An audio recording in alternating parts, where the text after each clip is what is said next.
Acid attack cases are hugely increasing in recent years and hitting the headlines. Social experts classified them as one of the most horrible and aggressive attacks a person can face.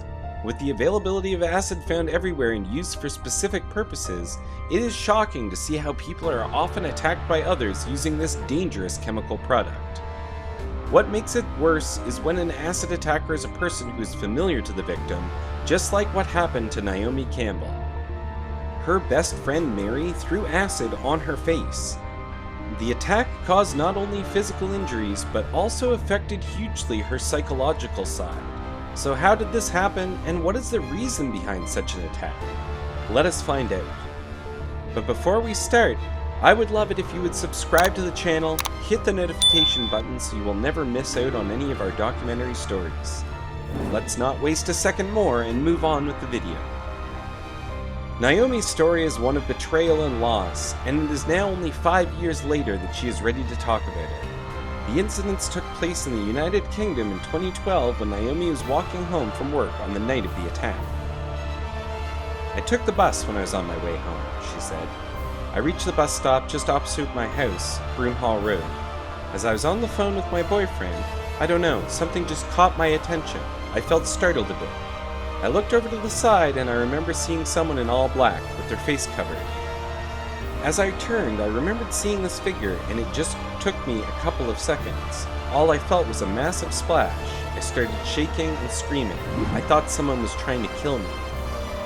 Naomi used these terms and sayings to describe her tragic story of how someone can use acid and attack her. She was 20 years old at the time, working at Victoria's Secret Westfield in Stratford when she had this tragic accident. So many questions come to your mind. Who would think of trying to kill this little girl, and why? After the attack, Naomi was urgently taken to hospital with her godmother. Her family was shocked, especially her mom.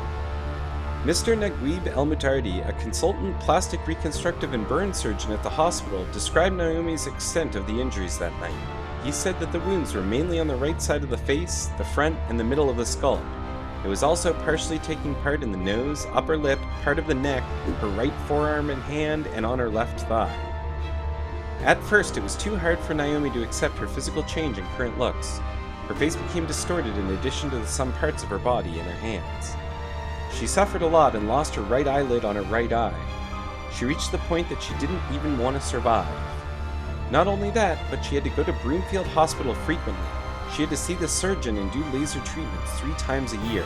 After some time, Naomi finally reached the stage of accepting her body. The local police started to investigate who had done this to Naomi. It seemed to be the first case for the police to hear and see such a brutal action at the time. They started to collect information from Naomi in an attempt to find the attacker. They asked her questions like, "Did anyone threaten you to throw acid at you in the past?" And that answer was actually yes. Naomi claimed that one of her classmates had threatened to throw acid on her face in the past. She explained to the police that she and her friend Mary had fallen out and Mary had threatened to do so, but that was very long ago. She added that her friend Mary from time to time had called and messaged her asking about her. The police brought Mary in for questioning 6 weeks after Naomi's attacks. The officer did not point out that she had said something. They argued. She denied that she said things like throwing acid in Naomi's face. Due to the lack of evidence, the police released Mary and gave her a bail date. A few weeks later, Mary was questioned by Scotland Yard after CCTV footage released vital information. A lady who had carried a distinctive bag was caught on camera the night of the attack, had the same bag that Mary actually carried when the police brought her in for questioning. Mary has been judged and sentenced to 12 years, and she was actually released last year. Naomi and Mary had met in San Angelo Independent School. Their friendship was originally very turbulent. They used to have phone conversations late at night and for hours on end. But when Naomi meets her friends at school and greets them, she receives the coldest stare from Mary. The more Naomi ignored her and hung out with other friends, the more angry that Mary would become. With the support of her mom, godmother, boyfriend, and friends, Naomi is now recovering and rebuilding her life. She has expressed her ultimate happiness to see her boyfriend, family, and friends around her and making her feel so loved. She said, "It hasn't been easy for me to deal with what's happened emotionally and physically. I managed to pull the positive out of this experience. I continue to strive and continue to heal and recover every day, and to become a better and wiser person every day, and to be more loving to myself. She's proud of who she is today, a strong woman who has overcome adversity, tragedy, sorrow, betrayal, and loss. Most importantly, she's thankful to have a kind and soft heart.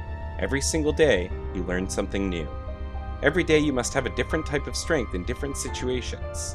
You are only human. That's like I am only human. Despite the pain and suffering, Naomi now became the symbol of strong women who reminds us of Katie Piper. The latter had also passed through the same horrifying fate with her ex-boyfriend. Katie was another victim of acid attacks. She experienced the same pain as Naomi over the past 12 years. The attacker was also someone she had already known, the person David Lynch, her ex-boyfriend. Piper had worked as a model and TV presenter. She dated David Lynch for 2 weeks, who later abused her in a hotel room in 2008. After that, while she was going to an internet cafe, a person threw sulfuric acid in her face. It seemed that David Lynch had hired someone to do something this aggressive. The attack caused severe distortion in Piper's face. Her left eye became blind. The Sun reported that she spent 2 months in the hospital to heal her injuries. In that time, doctors made 40 operations on Katie.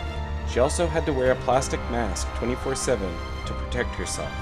Finally, she was getting better and transcended different problems that were once challenging her. Despite the pain and suffering that she went through, Katie is now the best example of a good mother and wife.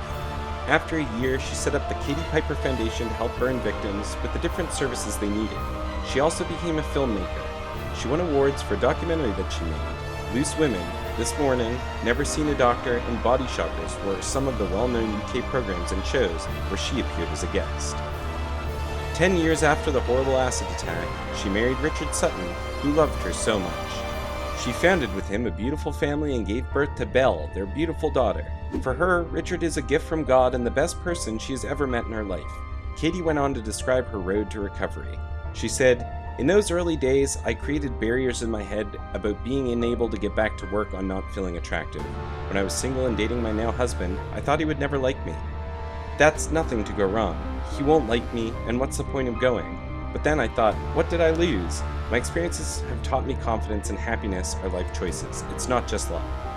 She expressed her relationship with money compared to human health and what she learned from the horrific bad acid attack that she experienced. She said, "I have my face melted. I am blind and nobody wants to know me. Nobody wants to be with me and I can't work. How much is it worth? Nothing. It is irrelevant. You could give me millions and there isn't a price. It doesn't matter. I always thought I wanted to be rich, one of the famous. Well, I'm rich and famous now, but it is life, and it just taught me for some people, money is the center of the universe, but for me, it has become an irrelevant currency, and I can say that because I had it, I didn't have it, had it extreme. My relationship with money is a little bit weird." In short, Katie Piper is a person of what it means to be strong enough to heal your physical and emotional sides and rebuild your life again with positivity and optimism. Katie's belief in herself made her become what she currently looks like, either a wife and mother or a professional woman. Now that we've come to the end of the video, what do you guys think about these stories?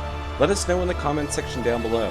If you want to see more, be sure to like the video, subscribe to the channel, and share it with your friends.